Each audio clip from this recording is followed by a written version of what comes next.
Amici belli, io adesso mi trovo sempre nel territorio di Lentini. Mi trovo in un'area molto interessante, si chiama Cozzo Luppinaro, dove sono state trovate antiche tracce di frequentazione umana in grotta.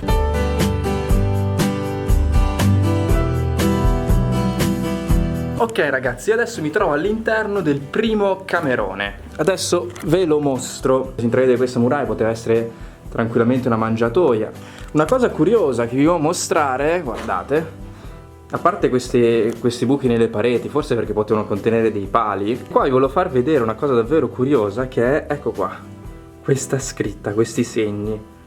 Però io purtroppo non sono un esperto, quindi non saprei proprio che lingua possa essere. E adesso visitiamo la seconda area. Tutto questo complesso di abitati. Allora, questo è l'ingresso al secondo camerone. La prima cosa che si può notare è qui alla sinistra un forno in pietra o misto a cemento, e già questo può ricordare il fatto che quest'area sia stata frequentata in tempi non molto lontani, in tempi abbastanza recenti, sia stata rifrequentata quest'area. Una cosa curiosa è che si pensa che quest'area forse sia stata adibita a oratorio rupestre. Cosa lo può far pensare? Ma perché qui, se guardiamo bene, eccoci, qui si può ravvisare una croce latina. Guardate qui, anche questo è incredibile, qua si possono notare invece alcuni cerchi concentrici che sono stati tracciati qua. Ragazzi, io adesso mi trovo sul Monte Basilio. È molto curioso questo monte perché si pensa che qui vi fosse l'antico insediamento greco di Brichinnai. E la cosa davvero curiosa di questo monte è una struttura megalitica formata da ben 32 colonne, una struttura sotterranea della quale ancora non si è ben capito quale fosse il suo scopo.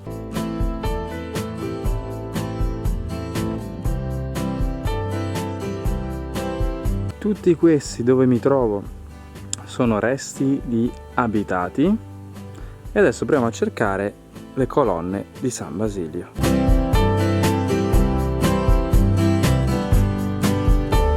Ok ragazzi, l'ho trovato, guardate un po'. Allora, innanzitutto vi mostro questo che è curioso.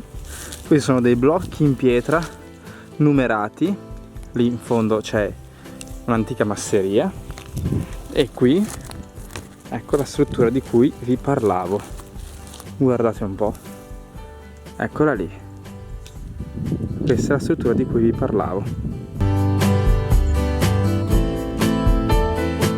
Qua vi sono dei gradini che permettevano di scendere all'interno della cisterna del tempio, e questo è l'interno della cisterna, incredibile, è veramente enorme. E questo è il soffitto, la volta.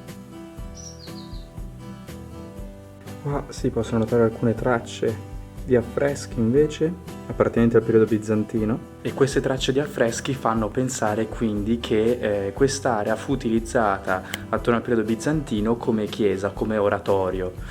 Questo è il motivo quindi per cui si possono trovare tracce di affreschi qui e là.